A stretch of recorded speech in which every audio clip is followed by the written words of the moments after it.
यकीन करें या ना करें, कभी कभी दुश्मन आपके अपने ही घर से निकलता है। एक भाई माजूर मगर खुद मुख्तार। एक घर 4 मंजिला कराची के एक पुराने मोहल्ले में। एक तोहफा जो जुबानी दिया गया मगर कानूनन रजिस्टर्ड हुआ। और फिर एक रात जब दरवाजे तोड़े गए और तल्लकात भी। ये कहानी है भाइयों की जायदाद की और एक ऐसे कब्जे की जिसने पूरे खानदान को अदालत के कटहरे में ला खड़ा किया। क्या कानून इंसाफ दे सका? क्या सच सामने आया और आखिरकार जीत किसकी हुई? जानिए इस वीडियो में एक ऐसे केस की हकीकत जिसने कानून, रिश्ते और लालच को आमने सामने लाकर खड़ा किया। प्रॉपर्टी पर जब कब्जा होता है तो अक्सर लोगों को ये बात समझ ही नहीं आती कि हमने करना क्या है, कानूनी प्रोसीजर क्या है और किस तरीके से हम चलेंगे तो हम उन चीज़ों को सही तरीके से लेके चल सकते हैं कानूनी तौर पे, ताकि प्रॉपर्टी का कब्जा वापस मिल सके। इस सिलसिले में सुप्रीम कोर्ट में एक अहम फैसला जो है वो सामने आया है, जिसमें कुछ रूल्स तय कर दिए गए हैं कि अगर किसी शख्स की प्रॉपर्टी पे कब्जा हो जाता है, इस चीज़ को बीच में से हम माइनस करते हैं कि वो कब्जा किसी कब्जा ग्रुप ने किया है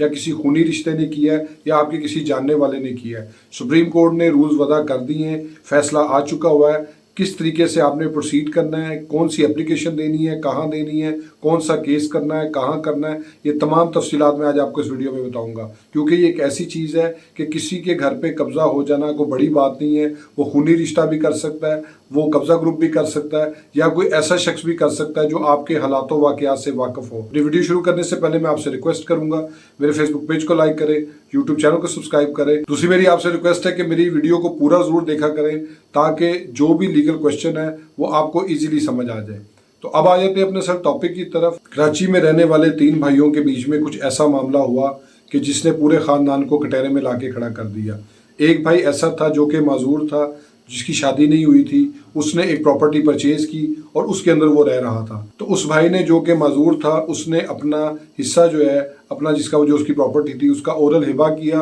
और उसको बाद में फिर रजिस्टर करवा लिया और अपने एक भाई को जो है वो मालक बना दिया। अब उसके बाद वो शख्स फौत हो गया। उसके फौत होने के बाद जो उनका तीसरा भाई था उसने कहा कि मेरा तो इस प्रॉपर्टी में हिस्सा बनता है, क्योंकि मेरा जो भाई है वो वाहिद मालक था, उसकी शादी नहीं हुई थी, उसका कोई आगे वारिस नहीं है, तो इसलिए मैं भी उसकी प्रॉपर्टी में हिस्सेदार था, वारिस था, तो मुझे जो है इस प्रॉपर्टी का कब्जा मिलना चाहिए। एक दिन वो भाई जिसके नाम पे हिबा ट्रांसफ़र हो चुका हुआ था, रजिस्टर्ड था, वो घर से किधर बाहर गया हुआ था, तो ये जो दूसरा भाई था उसने उस प्रॉपर्टी पे जाके कब्जा कर लिया। उसके चौथे फ्लोर पे जाके उसने अपना जो है वो ताले तोड़े और उधर जाके रहना शुरू कर दिया। तो उस भाई ने क्या किया, जो वापस आया उसको पता चला कि इस तरीके से हुआ है, तो उसने फौरी तौर पे इल्लीगल डिस्पोजेशन एक्ट, जो कि एक प्रॉपर कानून है उस सिलसिले में कि अगर आपकी प्रॉपर्टी पे कब्जा हो जाता है, उसने वो केस दायर कर दिया और साथ उसने एक सेक्शन 7 की एप्लीकेशन भी फाइल कर दी, जो कि इंटरिम रिलीफ से लेती होती है कि अगर ट्रायल शुरू हो जाता है तो मुझे जो है वो फौरी तौर पे कब्जा वापस दिलवाया जाए। तो उसमें जब वो ट्रायल शुरू हुआ,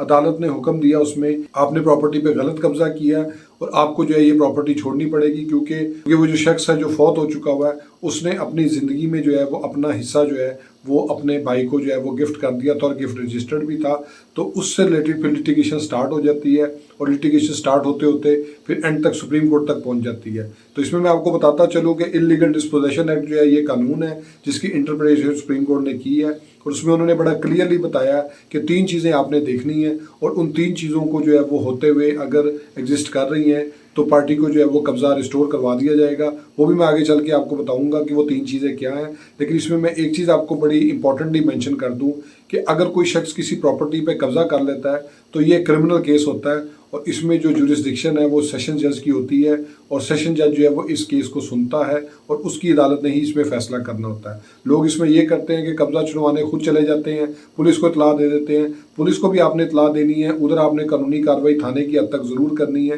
लेकिन इसके साथ साथ जो कब्जा रेस्टोरेशन है, क्योंकि वो तो जुर्म की हद तक होगा। अगर एक शख्स कब्जा कर लेता है तो कब्जा करने के बाद उसने वो जो जुर्म किया है उस जुर्म की तो उसको सजा मिलेगी, लेकिन अगर आपने कब्जा अपना वापस लेना है तो आपको इल्लीगल डिस्पोजेशन एक्ट की जो है वो प्रोविजंस के तहत चलना पड़ेगा। और अब मैं आपको बता देता हूँ वो चीज़ें जो सुप्रीम कोर्ट ने तय की हैं कि तीनों हिस्से में किस तरीके से वो आपने स्टेप्स में फॉलो करनी है ताकि आपको कब्जा जो है वो वापस मिले। उसमें नंबर 1 पे ये है कि सुप्रीम कोर्ट ने ये बात तय कर दी इस फैसले के अंदर, ये आप स्क्रीन के ऊपर देख सकते हैं। मैंने आपको जजमेंट जो है वो पूरा हवाला उसका दे दिया है कि ये वो फैसला है जो सुप्रीम कोर्ट का आया है और इसके अंदर उन्होंने जो सबसे पहली बात जो है वो तय की है वो ये है कि अगर कोई शख्स प्रॉपर्टी पे कब्जा करता तो कानूनी तौर पे वो कोई शख्स भी है, इसके लिए कब्जा माफिया होना, लैंड ग्रैबर या नाजायज़ काबज़ या इन लोगों का होना ज़रूरी नहीं है। अगर आपका ब्लड रिलेशन या कोई भी ऐसा बंदा जो कि आपकी प्रॉपर्टी पे आके बैठ गया है वो उतना ही जिम्मेदार है जितना एक कब्जा ग्रुप है। तो इसलिए इसमें ये नहीं होगा कि जी भाई आके बैठ गए या बहन आके बैठ गई या बहनोई ने आके कब्जा कर लिया है,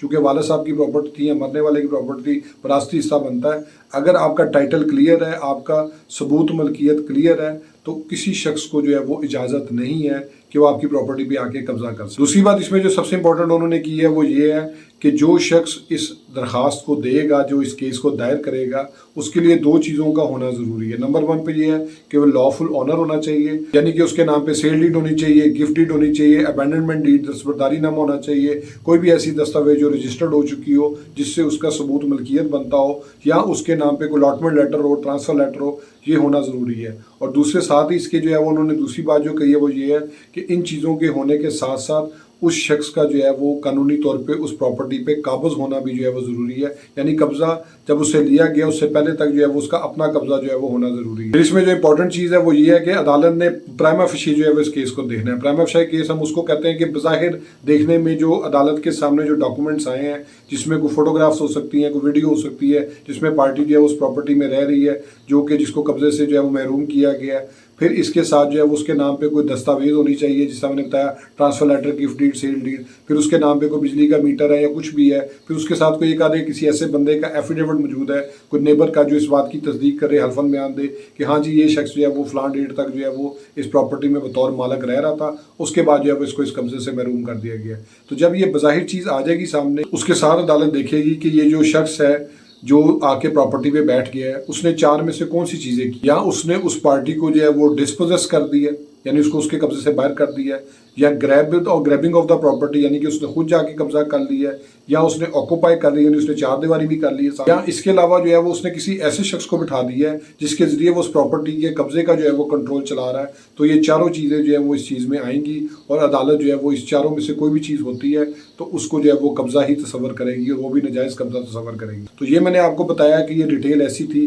जिसमें फिर सुप्रीम कोर्ट ने जो है वो हेल्ड किया कि आप जो है वो कब्ज़ा आपका नाजायज़ है, आपको ये प्रॉपर्टी छोड़नी ही पड़ेगी, और छोड़ने के साथ साथ आपको जो है वो जो है साथ में क्रिमिनल प्रोसीडिंग है वो भी फेस करनी पड़ेगी। तो जब भी खुदा ना खास्ता आपकी प्रॉपर्टी पे कब्ज़ा हो जाए तो आपने जो फॉरमोस्ट चीज़ करनी है वो एक तो थाने की कार्रवाई आपने करनी है कि प्रॉपर्टी पे कब्ज़ा हो रहा है, आप एप्लीकेशन दें कि हाउस ब्रेकिंग है या कोई इसमें कोई ट्रेस पास करके आ गया आपकी प्रेमिसेस में, आप उस घर में रह रहे हैं या आप उस प्रॉपर्टी में काबिज़ हैं। और उसके साथ साथ आपने अगर वो कब्ज़ा रिटेन कर लेता है, वो कब्ज़ा करने में कामयाब हो जाता है, तो क्रिमिनल कार्रवाई के साथ साथ आपने इलीगल डिस्पोजेशन एक्ट की भी जो कार्रवाई है उसको भी पूरा करना है, क्योंकि ये एक ऐसी चीज़ है कि आपका वो FIR जो चलेगी वो चलेगी ही, वो हाउस ट्रेस पास की, लेकिन अगर आपका कब्ज़ा हो चुका हुआ तो कब्ज़ा पुलिस वालों ने नहीं छुड़वाना जब तक कि वो कब्ज़ा ग्रुप या कब्ज़ा माफिया की तरफ से ना हो। उसको वो अरेस्ट करके जो है वो कब्ज़ा आपको दिलवा सकते हैं, वो भी किसी हद तक। लेकिन अगर कोई सिबलिंग्स में है, कोई ब्लड रिलेशन में है जहाँ पे लोग जानते हैं दूसरे को, और ट्रस्ट का जो है वो मिसयूज़ किया जा रहा है या अब्यूज़ किया जा रहा है, तो उस सूरत में आपको हर सूरत जो है